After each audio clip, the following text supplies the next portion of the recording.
Magical girls. Comedy.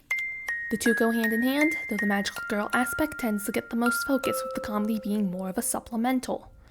After all, people will focus more on the girls and their transformations with magic than the jokes they tell. However, I think calling Acro Trip a magical girl anime is deceptive. Yes, there is a magical girl, and yes, it follows many of the same plot beats as a magical girl show. The aspect that gets the most focus in the show, in my opinion, is the comedy. As a result, instead of grading Acro Trip as a magical girl show, I'll grade it as a comedy. Acro Trip is a series focused on Chizuko Date, or Date Chizuko in Japanese name order, visiting her grandfather, ending up moving in with him after finding out the town her grandfather lives in has a magical girl named Berry Blossom, and witnessing a fight between her and Chroma. Of course, these fights aren't like those in shows like Pretty Cure, where the hero and the villain are somewhat even. No, it's more one-sided for Berry Blossom, causing Chizuko to want to see Berry Blossom struggle more, which Chroma ends up overhearing and tries to recruit Chizuko into his evil organization. Amazing. It's just amazing.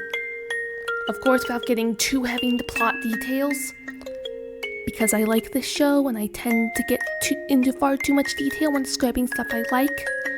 Even if she had turned it down, she still would have ended up living with him anyway because her grandfather took him in. Chroma's base is literally in the crawl space of a closet, with it being expanded through magic. No, seriously. That's the explanation they used in the show. Speaking of magic, Chizuko gets some as well. Or at the very least, the show sets it up in such a way to make us conclude that she has magic now. She gained the magic in the second episode, but we've yet to see her use magic as of the end of the third episode. However, I suspect we'll see her use magic eventually. After all, if it was set up within the first 3 episodes, then I highly doubt it'll just be forgotten. The characters are all extremely entertaining. Our protagonist, Chizuko, was seemingly depressed before witnessing a fight between Berry Blossom and Chroma, causing her to gain a spark in her eyes and be more energetic.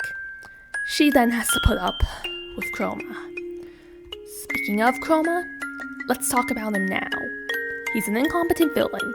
His whole shtick is that he's a bad grown-up, and he works part-time at a convenience store when he's not fighting Berry Blossom. He's supposed to be the commander of an army of Kuma Kaijins, but if the post-credits scene from episode 2 is anything to go off of, then Chizuko would be a much better commander than him. Despite all of this, Chroma's still a pretty goofy guy. It's making me wonder why he's even doing villain stuff in the first place. I feel we'll get more development on Chroma due to him being one of the main characters. Also, a fun fact. Chroma shares the same voice actor as Faye from God's Games we play. Don't recognize that? This voice actor also voices Yu-Gi-Oh! In the Sword Art Online anime franchise. Then we have Berry Blossom herself with the civilian identity Kaju.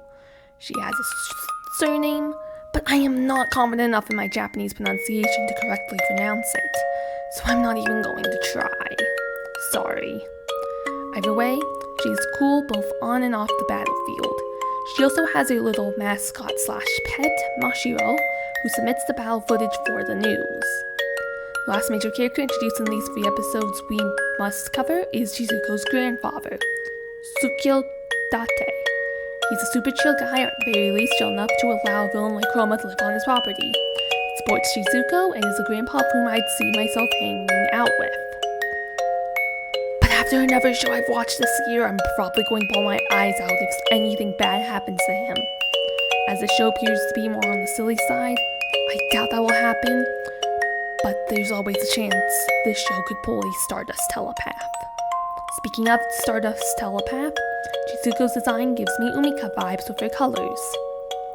It probably doesn't help that both of these shows aired during the fall season, but during different years.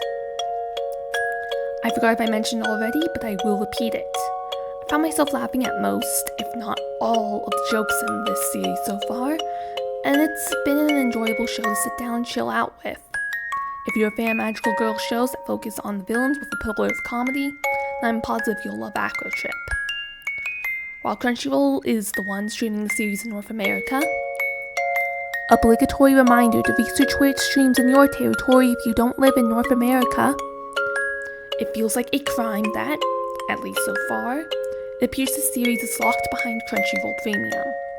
However, I want to clarify that I do not endorse committing piracy because while it's a way to see the series for free, it's not legal. I mean, if you want to, you can pirate the series. I'd prefer it if you pulled out the money for a Crunchyroll subscription instead of sailing the seven seas. And even if you don't want to do that, see if you can find someone you know who is willing to share their Crunchyroll subscription with you. Profiles exist on them now. You don't have to mix watch histories anymore.